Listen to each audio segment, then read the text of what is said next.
Hi, Dr. Bruce here. In this video, I will present a brief overview of the cellular energy systems in the body. There are three types of energy systems. These include the short-term or ATP phosphocreatine system, the intermediate or anaerobic glycolysis system, and the long-term or aerobic systems, which include the Krebs cycle and electron transport chain. The activation of each system depends on the activity the body is performing. The ATP phosphocreatine system provides extra ATP for short bursts of intense activity lasting about 10 seconds. There is creatine monophosphate stored around the muscles. The phosphate can be available to add to ADP to make ATP. The system is limited by the amount of stored phosphocreatine, which is enough for about 10 seconds of intense activity. The system is anaerobic, but resetting the system by adding the phosphate back onto creatine is aerobic.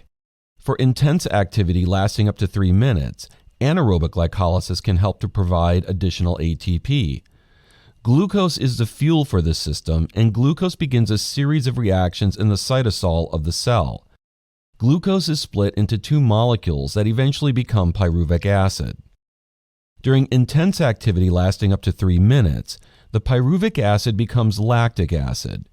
The buildup of lactic acid can produce muscle soreness, and the acidic state can inhibit energy-producing reactions.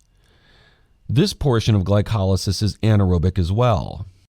The primary energy system of the body includes the aerobic systems, which are the Krebs cycle and electron transport chain.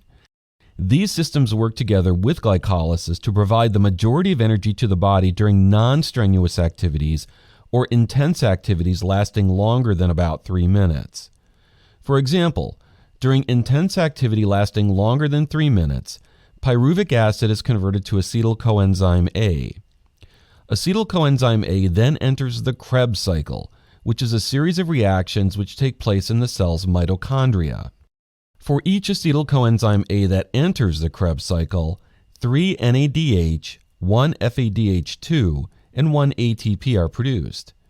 NADH and FADH2 are molecules that contain high-energy electrons. The energy from these molecules can be used to produce ATP in the electron transport chain. The electron transport chain is in the mitochondrial membrane and consists of a series of protein complexes that can extract the energy from NADH and FADH2 using oxidation and reduction.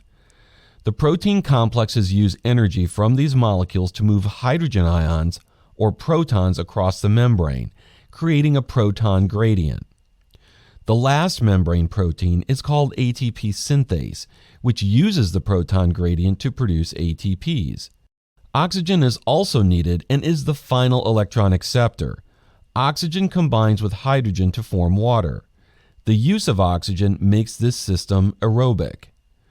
There is enough energy stored in NADH to produce about 3 ATPs, while FADH2 only produces about 2 ATPs. I sincerely hope this helps your understanding of the cellular energy systems. Thanks for watching, and see you next time.